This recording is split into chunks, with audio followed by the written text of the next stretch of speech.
জয় শ্রীকৃষ্ণ। রাধে রাধে বন্ধুরা, তোমরাও কি কাজু সোনার মতো এইরকমই একটা কার্লি হেয়ার তোমাদেরও ছোট্ট গপু সোনার জন্য বানিয়ে নিতে চাও? তাহলে একবার দেখে নাও আমি এরকম একটা কার্লি হেয়ার কি করে বানালাম। আমি এখানে একটা কালো রঙের উল নিয়ে নিয়েছি আর 4 ইঞ্চি মাপ নিয়ে আমি প্রত্যেকটা উল কেটে নিয়েছি। প্রায় 50 পিস উল আমি এখানে নিয়ে নিয়েছি।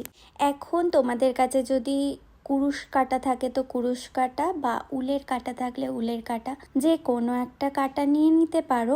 আমার কাছে এখানে কুরুশ কাটা ছিল, তাই আমি কুরুশ কাটাতেই তোমাদেরকে দেখাচ্ছি। দেখো, প্রত্যেকটা উল এরকম করে দুটো ভাঁজ করে নেবে। এখন কুরুশ কাটার নিচের দিক করে উলের ভাঁজ করা অংশটা রেখে দিতে হবে, ঠিক যেভাবে আমি রাখছি সেইভাবেই। এখন উলের নিচের দিকের যে অংশটা আছে সেই অংশটা এইভাবে উলের ওপরের দিকে অংশের মধ্যে ঢুকিয়ে দিতে হবে।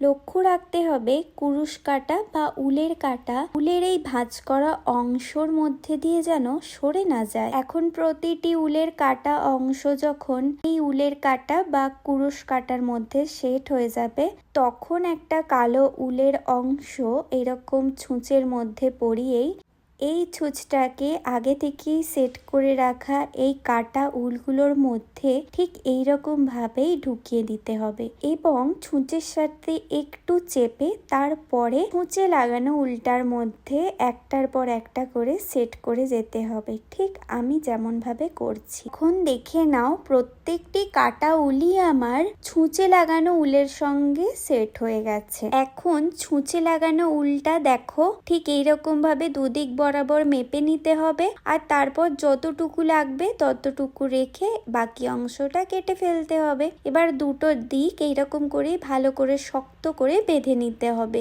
অনেকটা শক্ত করে বাঁধতে হবে কিন্তু, যাতে পরবর্তী সময় খুলে না যায়। আমি এই উলটাকে দেখো শক্ত করে বেঁধে নিয়ে কাঁচি দিয়ে আলাদা অংশটাকে কেটে ফেললাম। এবার যেটা করব, এক একটা উল খুব ভালো করে হাতে নিয়ে ছুঁচের সাহায্যে বা সেফটি পিনের সাহায্যে উলগুলোকে ছাড়িয়ে নিতে হবে, বা এরকম করে করে খুলে নিতে হবে। এরকম করে খুললেই দেখতে পাবে এক একটা উল কি সুন্দর কার্লি হয়ে যাচ্ছে, সেটা তোমরা দেখেই বুঝতে পারছো। তো দেখো, আমিও কিন্তু একটার পর একটা উল এইরকম ভাবে ছুঁচের সাহায্যে আলাদা আলাদা করে খুলে নিচ্ছি। জানো তো বন্ধুরা, আমার খুব ইচ্ছে ছিল আমি আমার কাজু সোনাকে এইরকমই একটা কার্লি হেয়ার পরাবো। বেশ অনেক দিনের ইচ্ছা, মানে যখন থেকে কাজুকে এনেছি ঠিক সেদিন থেকে ইচ্ছা ছিল বলতে পারো, যে আমার কাজু সোনা কার্লি হেয়ার মানে কোকড়ানো চুল পড়বে। কারণ গোপাল ঠাকুর, কৃষ্ণ ঠাকুরের তো কার্লি হেয়ারই হয়, তাই না? কিন্তু দশকর্মার দোকানে বা আলাদা কোথাও যখন আমি হেয়ার কিনতে যেতাম বা আমার কাজু সোনার জন্য কেশ কিনতে যেতাম, তখন আমার খুব একটা পছন্দ হতো না। একবার অ্যামাজনে অর্ডারও করেছিলাম আমার কাজু সোনার জন্য কার্লি হেয়ার, সেখানেও দেখলাম আমার মনের মতো কার্লি হেয়ার কিন্তু এলো না। খুব কষ্ট হয়েছিল মনে। অ্যামাজনে হেয়ারটা রিটার্নও করে দিয়েছিলাম। আবারও একবার অর্ডার দিয়েছিলাম, কিন্তু একই ধরনের হেয়ার এসেছিল। কি করব, শেষমেশ রেখে দিলাম। কিন্তু আমার খুব একটা পছন্দ লাগতো না। আমার কখনোই ওই হেয়ারটা কাজুকে পরাতে ইচ্ছা হয়নি।